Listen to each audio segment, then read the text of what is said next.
Foremost, I want to give all of the praises and the glory to the Most High and His Son, Yahweh, Ba'ashem Yahushua, Ba'ashem Rakak Wadash.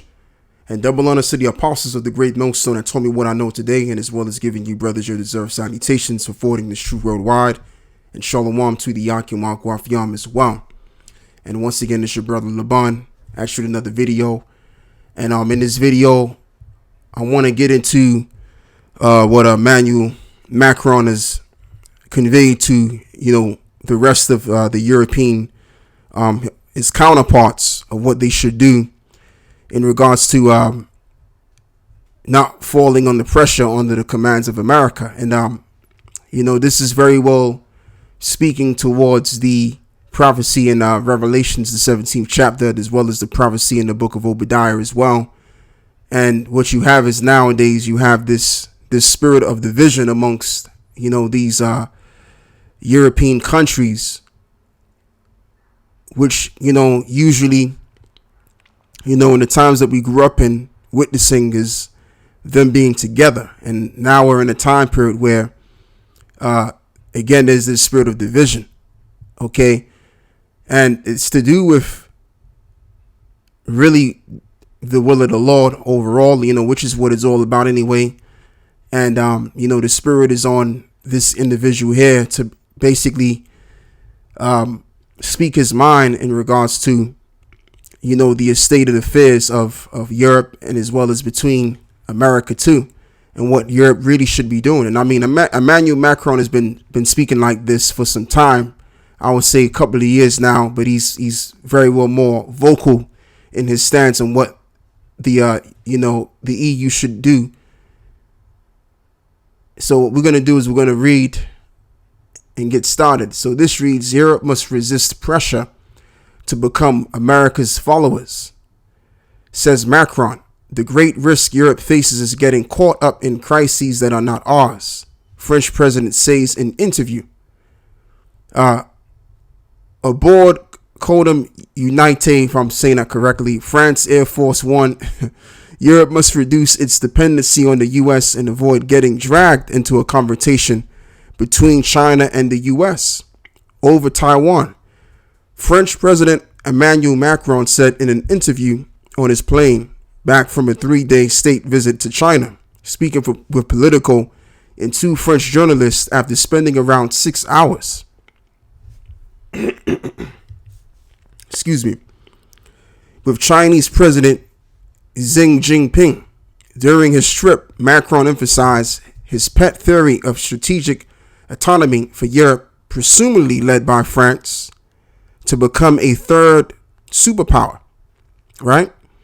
And he said the great risk Europe faces is that it gets caught up in crises that are not ours, which prevents it from building its strategic autonomy while flying from Beijing to Guangzhou in southern China aboard Codem, France Air Force One, right? Xi Jinping and the Chinese Communist Party has enthusiastically endorsed Macron's concept of strategic autonomy, and Chinese officials constantly refer to it in their dealings with European countries.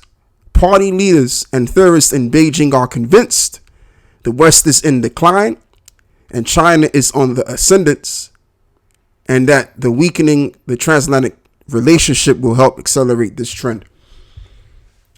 So because you have this division going on within the West between these nations, as well as it reads in the book of Psalms, why leap ye high hills? Because these nations, they really believe if the West ends their reign on the earth, that they can come next.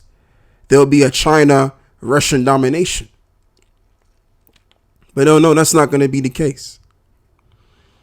All right, because the Most High set up Esau as the power in this time, and after Esau stops his reign, who's going to come next to reign? The descendants of Jacob. That is the order that the Lord has sanctioned. You can read that in the book of 2nd Ezra, the 6th chapter. We always bring that out, that it reads that Esau is the end and Jacob is the beginning of it that followeth. But these nations, they're in their own little zone in mind, so they don't know any better. They're just in the spirit of trying to be the world power. And, really what's going to happen is that all of these nations are going to take that L overall. And while they take that L, we're going to trump over these nations. And as well as the Lord is going to make a second return within this nuclear war. All right. And that's what all of this is leading up to, is a nuclear war. Who's trying to get up into the power seat after Esau? Right. As it is written, the deceived and the deceive are his, and that the Lord will send them strong illusions that they will believe a lie. So these nations are under a strong illusion. All right. So in the midst of their strong illusions, they believe and think that eventually, if we get such and such by our side and we move diplomatically and we do A, B, and C, then we'll get above the West. But that's not going to be the case. It's going to be the saints which will take the position of power. Now, I kind of went somewhere else with that, but China, once again, going back to the point, China is thinking that they're going to ascend because the declination of the West. And I just want to first read Mark 3 and verse 24. And if a kingdom be divided against itself, that kingdom cannot stand. And if a house be divided against itself, that house cannot stand. And if Satan rise up against himself and be divided, he cannot stand but have an end. So this is the time period that we're in. We're in the end of this devil reigning on the earth.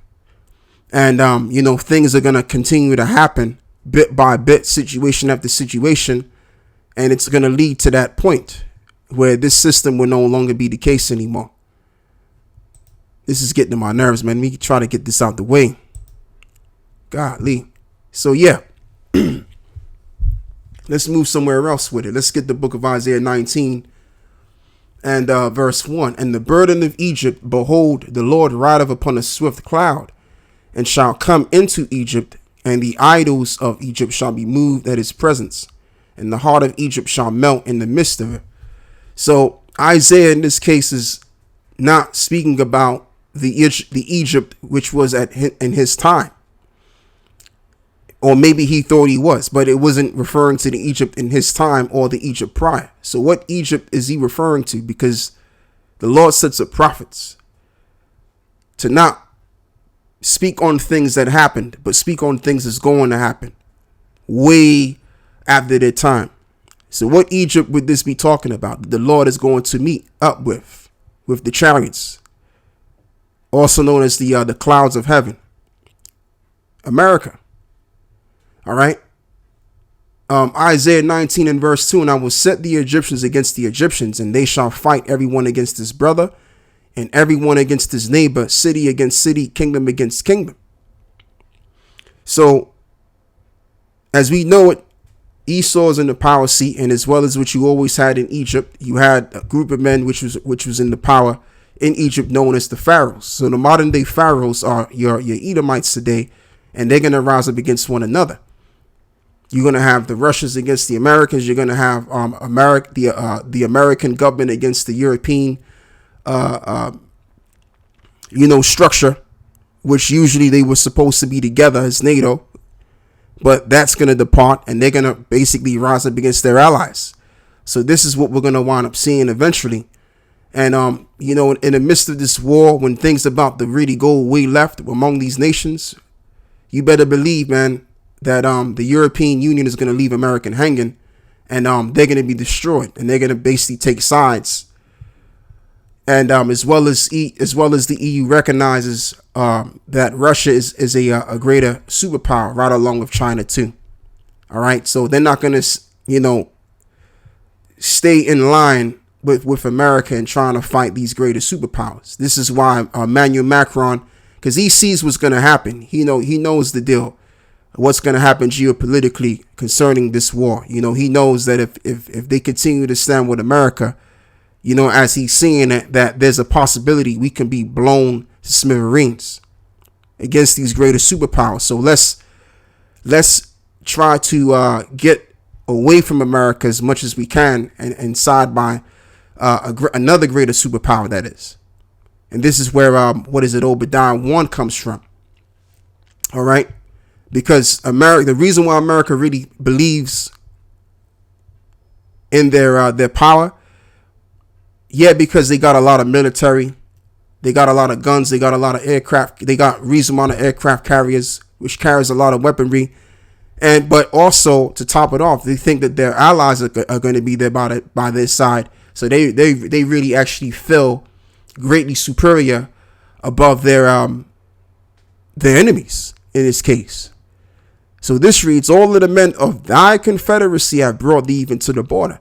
So the word confederacy means a covenant which was made.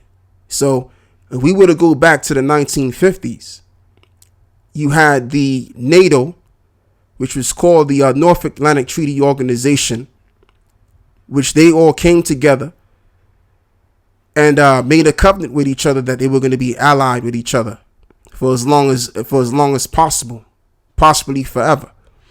All right, because back in 1958, I would basically say 1959, because when they made that covenant, they also established, a parliament like building, so that they can deal with one another in regards to counseling, in regards to geopolitical issues. Okay, so that's what I would basically say for myself. From 1958 to 1959, they all came together and made a compact with each other. So this reads, have brought thee even to the border, and the men that were at peace with thee have deceived thee and prevailed against thee, they that eat thy bread have laid a wound under thee, and there is none understanding in them. Exactly. So the wound is referring to the snare. The word is I believe is mazah in the Hebrew, because I looked into this. Yeah, mazah, right, which is net, trap, meaning dubious, a sense of turning aside from truth, treachery, plot, wound. So the allies of America are going to lead America towards their own destruction, and they're going to depart from this side and take sides from, take sides onto Russia. Okay, so that's where it's basically headed. That's where it's all going, man. And I mean, like, what I'm going to get into as well is another topic in regards to how the world sees America, dealing with this individual from Turkey. He put it out there saying that the whole wide world hates America, and I'm going to be getting into that probably so Lord willing at the camp, and we'll see what the Spirit saith on that. All right, so now what I want to also do is read Isaiah 19 again, and we're going to get the book of Revelations, the 11th chapter. So this reads, and the spirit of Egypt shall fell in the midst thereof, and I will destroy the counsel thereof, and they shall seek to the idols and to the charmers and to them that have familiar spirits and to the wizards. And I mean, like, America is ridden with witches and warlocks, which they're really the ones in the power, controlling the media and everything else, and bringing forth trends for all to undergo, as well as they call themselves the Illuminati. And within that elk, you have your witches and your warlocks and your Jesuit priests, and as well as your Roman Catholic priests as well, which they're basically priests on the left-hand side, posing as priests of God on the right-hand side. So that's pretty much all I'm going to read right there. But just to prove more of a point, proving that America's Egypt, because when you look at the American currency, you will see the pyramid on it.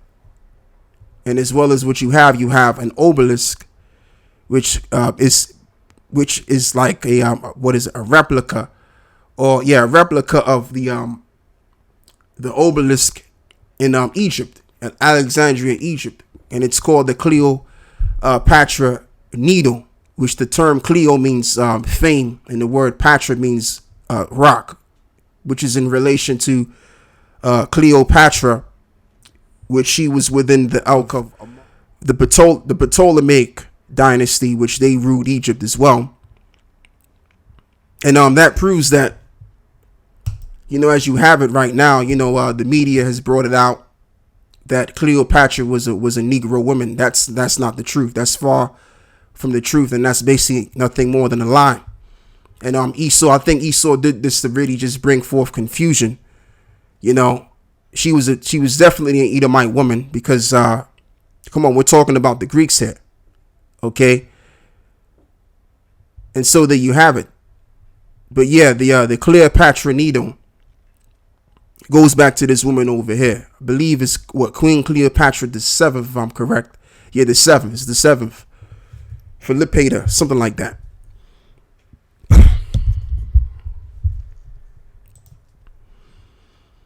And speaking about the Cleopatra needles or the obelisks, you have them in 3 places. You have them down here in the UK, which is in London, and you have one in Central Park in New York City, and you have one in Vatican City, and the reason why you have those 3 obelisks because these are the 3 major city states of this system. America is the financial district, the military district. And as well as England is the financial district, and the Vatican is the religious district. So all of these 3 city states or 3 places are the major areas of the world. All right. That's why they're also known as the 3 unclean frogs, as we know to be in the scriptures, in the book of Revelations to be exact. So that's how you also know that America is likened unto Egypt. And as well as you have a pyramid in a particular state too. You have an area which has a particular pyramid, and I'll put it on post-production so you can see what I'm talking about. Revelations, 11:8, and their dead bodies shall lie in the streets of the great city, which is spiritually is called Sodom and Egypt, where also our Lord was crucified. And this is America all the way in through, because America takes on the customs of the ancients. And I mean, we could talk about Sodom and Gomorrah. Let's just deal with that first. Sodom and Gomorrah, we know what that was all about. And right now, America's invoking that same doctrine all around the world and convincing people that it's nothing wrong with it. It's okay. And spreading all of that around from nation to nation. Okay. And as well as Egypt, as I've already elaborated on why America's likened unto Egypt. So America basically is that Babylon, that great Babylon, which would come back. And within this Babylon, you would have, a lot of witches and warlocks taking on the doctrines or the philosophies of the ancient pagans and amalgamated all together. So it's known as Sodom and Egypt, and as well as old daughter of Babylon, which the term Babylon is meaning of confusion. Back now and read. I tell you what, let me see if I can read another scripture here.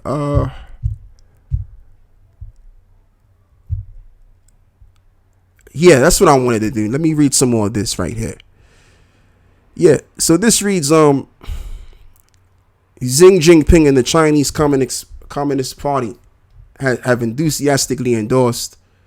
Now that I read it already. The paradox would be that overcome with panic, and we believe we aren't just America's followers. Macron said in the interview, the question Europeans need to answer is it in our interest to accelerate a crisis on Taiwan? No. The worst thing would be to think that we Europeans must become followers on this topic and take our cues from the U.S. agenda and a Chinese overreaction, he said. Just hours after his flight left Guangzhou, headed back to Paris, China launched a large military exercise around the self-ruled island of Taiwan, which China claims as its territory, but the U.S. has promised to arm and defend. So just going back to what I just read over here about what Macron said, really what this is all about in a nutshell is that the Europeans really are in the mindset of really wanting to depart from America. But Macron, he's been the main guy, has been vocal in this regard and convincing, his other counterparts to do the same thing. And I remember there was an article that I was reading as well on how he mentioned that really what we should all do is get together, separate from America and create our own military power. All right. So he's in that spirit of departing from the clutch of America. And this is in the book of Revelations, because this is where it's going to lead up to eventually. Right. Revelation 17. And I believe it's 17, man.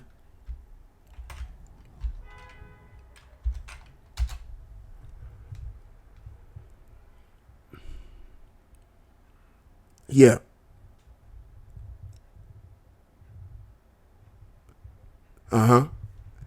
Yeah, verse 15, we'll start right there. And he said unto me, the waters which thou sawest, where the horse sitteth, the horse symbolic of the United States of America, so-called, because America is much more divided than it's ever been before, are peoples and multitudes and nations and tongues. So in other words, America will be above all the nations, not philosophically, when it comes to being the influencer. That's the word I want to use. America is the world's influencer, but the power behind this Western world is Great Britain. All right. Which that tells you that in the book of Revelations, the 13th chapter. So anyway, it reads, and the 10 horns which thou sawest upon the beast, which the 10 horns represent those 10 European countries which came together with America and established themselves as the North Atlantic Treaty Organization. These shall hate the whore, and shall make her desolate and naked, and shall eat her flesh and burn her with fire. So they're going to depart.